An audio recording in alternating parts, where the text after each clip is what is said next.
Hello friends, this is Dr. Samarth Ram, an obstetrician and gynecologist from Kerala. The title of the topic I'm presenting, Oral Hydration Therapy for Very Preterm Preeclampsia.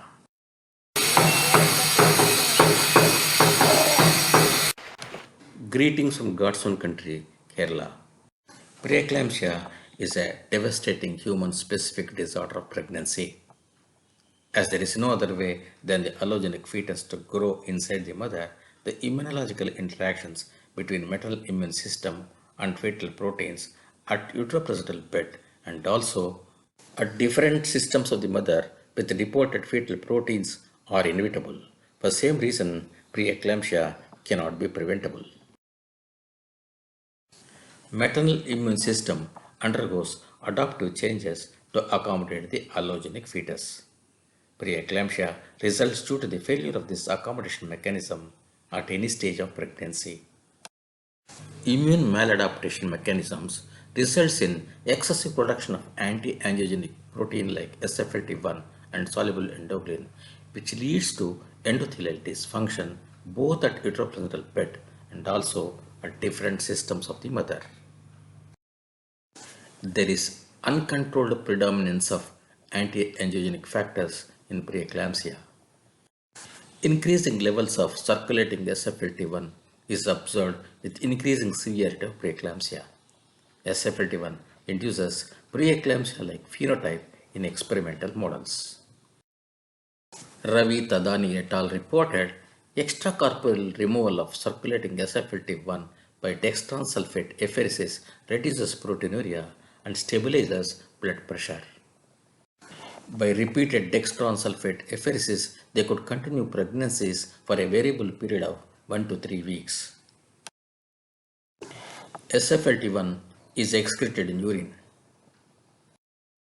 Urinary and fractional excretion of SFLT1 is much higher among severe preeclamptic women when compared to mild preeclamptic and normal pregnant controls.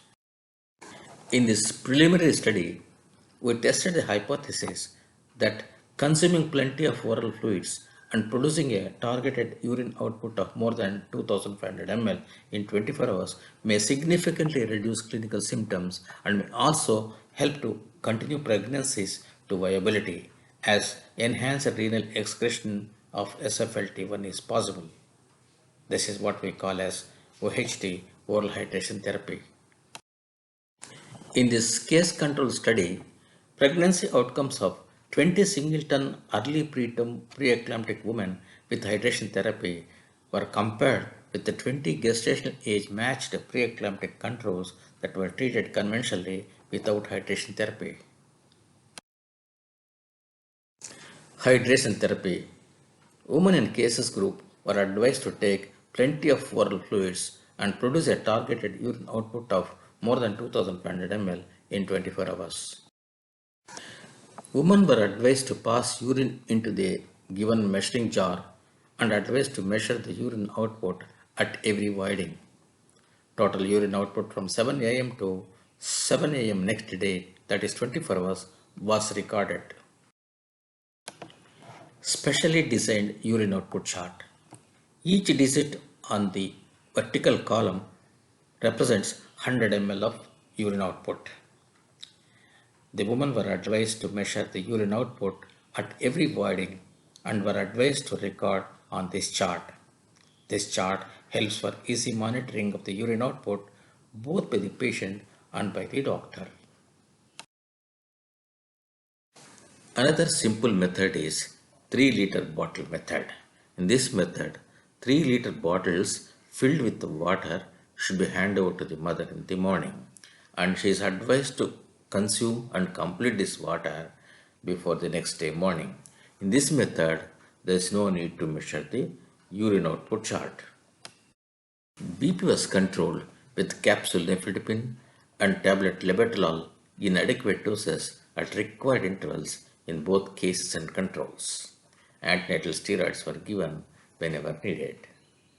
Outcomes recorded were birth weights, development of RDS, NICU admission days, and take home baby at discharge were recorded in both groups for comparison. Statistical comparisons was done with independent sample t-test by using SPSS 2007 software. Coming to the results, the mean daily urine output in OHT group was 4 liters, and the mean gestational weeks that pregnancies could be continued were 7.51 weeks in OHT group and 1.39 weeks in non-OHT group. This difference is statistically significant. Continuation of results in part 2.